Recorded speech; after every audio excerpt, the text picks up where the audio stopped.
Assalamualaikum warahmatullahi wabarakatuh dan selamat pagi. Hari ini kita kembali belajar tema ya, yaitu buka bukunya halaman 83 pembelajaran 4 sub tema 2. Materinya mengamati kerjasama, kemudian membuat daftar pertanyaan dan menuliskan informasi bacaan dan membaca teks bacaan. Silakan kalian buka bukunya di halaman 63, perhatikan gambar yang ini. Ada sekelompok orang yang sedang memainkan alat musik ya. Sini masih ingat ya tentang alat musik yang dimainkan? Jadi ini ada alat musik angklung yang dimainkan oleh beberapa siswa, dan ini ada alat musik gamelan yang dimainkan oleh sekelompok orang ya. Jadi alat musik merupakan contoh yang dimainkan atau dilakukan secara berkelompok, yaitu angklung dan juga gamelan. Selain itu juga ada yang namanya kolintang. Kolintang itu dilihat di halaman berikutnya, yaitu ada nih contoh gambar kolintang. Beberapa orang sedang memainkan alat musik kolintang. Nah, dalam memainkan alat musik tersebut, mereka bermainkannya secara berkelompok atau bekerja sama dalam memainkannya, sehingga menciptakan irama-irama atau sebuah lagu yang indah. Maka dari itulah yang dinamakan kerjasama dalam bermain alat musik untuk menciptakan sebuah lagu atau sebuah nada yang indah. Kalau tadi angklung ini hanya dimainkan oleh satu orang, dia tidak akan menciptakan yang namanya nada atau musik yang indah. Maka dari itu dia mainnya berkelompok atau bekerja sama antara satu dengan yang lain, masing-masing mempunyai kode nadanya sendiri, sehingga yang satu dengan yang lainnya bisa menyatu, bekerja sama untuk menciptakan irama yang indah. Begitu juga dengan gamelan dan kolintang. Nah, selain itu, sini juga ada gotong royong. Gotong royong di masyarakat. Kenapa perlu adanya kerjasama dan gotong royong dalam masyarakat?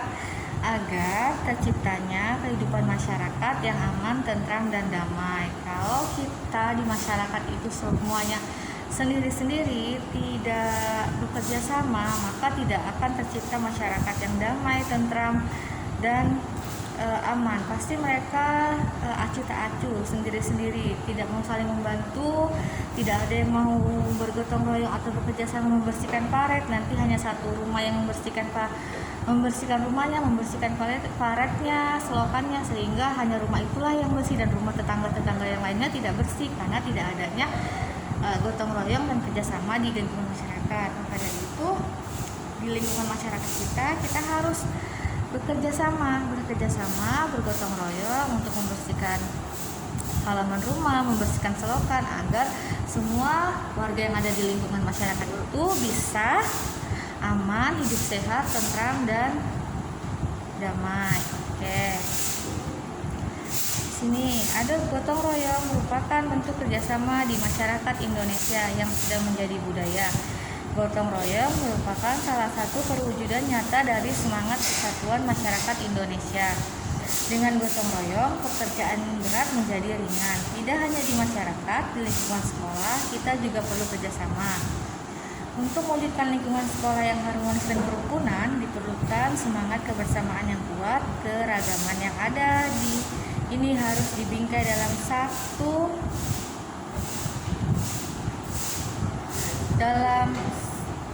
semangat kebersamaan dan kerjasama untuk mewujudkan tujuan demi kepentingan bersama.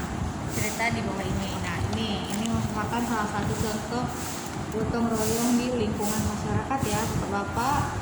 Mungkin ini pada hari Minggu Bapak bekerja sama gotong royong membersihkan selokan yang ada di lingkungannya sehingga tidak terjadi banjir atau tersumbat saat hujan. Oke. Selain itu, gotong royong juga atau kerjasama juga bisa dilakukan di lingkungan sekolah. Contohnya biasanya setiap hari Jumat kita bersama-sama bekerja bakti membersihkan lingkungan sekolah, membersihkan ruang kelas. Itu semuanya kita bekerja sama ya dalam melakukannya.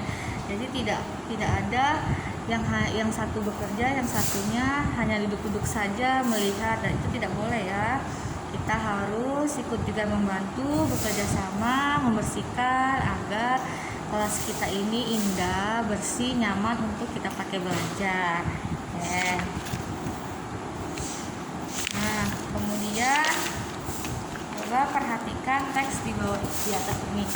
Ayo membaca tentang kebersamaan tanpa memandang perbedaan. Jadi silakan kalian baca teksnya tentang kebersamaan tanpa memandang perbedaan. Kemudian setelah dibaca, silakan kalian isi atau kerjakan. Ayo menulis tabel 2.8. Di sini daftar pertanyaan. Jadi silakan kalian membuat pertanyaan yang sesuai dengan teks yang tadi kalian baca. Jadi dari teks yang kalian baca, kalian buat pertanyaan yang jawabannya ada di dalam teks ini. Contohnya di sini. Apakah makna 17 Agustus bagi rakyat Indonesia? Nah, apa maknanya? Di sini jawabannya, kemerdekaan menjadi modal utama untuk kita bekerja sama membangun negara. Jadi makna 17 Agustus adalah bekerja sama untuk membangun negara ya. Nah, ini untuk pertanyaan 1. Kemudian untuk pertanyaan 2, pertanyaan 3, pertanyaan 4, dan pertanyaan 5, silakan anak-anak cari pertanyaannya di dalam teks ini sesuai dengan jawabannya ya. Jawabannya ada di dalam teks ini, jadi kalian hanya membuat pertanyaan berdasarkan jawaban yang ada di teks ini. Oke, sampai sini paham ya? Kalau belum paham bisa WA Ibu. Oke, mungkin itu saja yang dapat Ibu sampaikan pada materi ini. Mohon maaf jika ada kekurangan. Wabillahi taufiq wal hidayah. Wassalamualaikum warahmatullahi wabarakatuh.